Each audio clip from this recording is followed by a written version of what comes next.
और बहु विवाह पर अब जेल होगी। असम विधानसभा से ये बिल पास हो चुका है। सीएम हेमंता बिस्वा शर्मा का बड़ा बयान सामने आया, शादी करो मगर लिमिट में, ये सीएम ने कहा है। तो बड़ी जानकारी आपको दे रहे हैं कि एक से ज्यादा शादी करने पर अब असम में सीधे सीधे जेल होगी। इस बात को लेकर विधानसभा में बिल पास हो चुका है और सीएम हेमंता बिस्वा शर्मा का ये ट्वीट आपको दिखा रहे हैं, जिसमें देखिए उन्होंने सीधे तौर पर लिखा है, शादी करो लेकिन लिमिट में।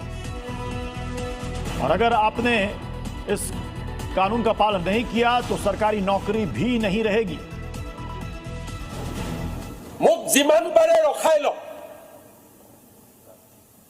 जोने जेनेके पारे रखाई लो, और मुख जदि रखाब नोवारे सदনৰ प्रथम अधिवेशनते অসমত ইউচিচি আহিব।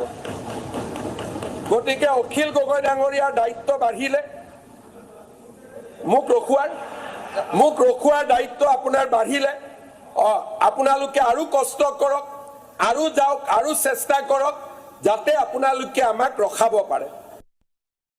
पॉलीगेमी पे बिल आया था असम विधानसभा में, लेकिन हर किसी को मालूम है इंडिया में पॉलीगेमी प्रैक्टिस पे बैन नहीं है। इंडिया के कॉन्स्टिट्यूशन ने इसको, हाँ, किसी किसी रिलीजन में इसका वो है, बैंड है, प्रोहिबिशन है। जैसे कि हिंदुइज्म में कोई पॉलीगेमी का कॉन्सेप्ट नहीं है, क्रिश्चियनिज्म में पॉलीगेमी का कॉन्सेप्ट नहीं है। ना होते हुए भी मुसलमान में पॉलीगेमी का कॉन्सेप्ट है, इस्लाम में ऑप्शन है। अगर मतलब किसी खास सर्कमस्टेंसेस में किसी को जरूरत पड़ी तो दूसरी शादी कर सकता है।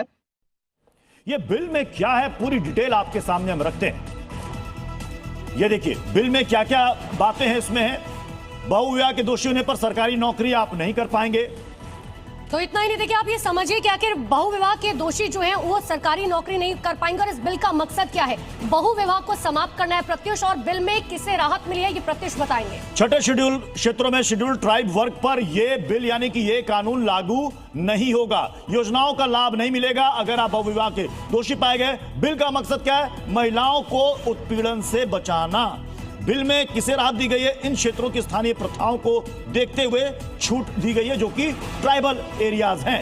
इतना ही नहीं, देखिए पहली शादी जो है इसकी सजा जो है 7 साल की जेल और जुर्माना होगा। बहुविवाह के दोषी निकाय चुनाव लड़ने पर पूरी तरीके से रोक लगा दी गई है। विवाह संबंध स्पष्ट कानूनी ढांचे में लाना है और बिल से राहत मिलेगी। इन क्षेत्रों की जो स्थानीय प्रथाएं हैं उनको देखते हुए छूट दी जाएगी।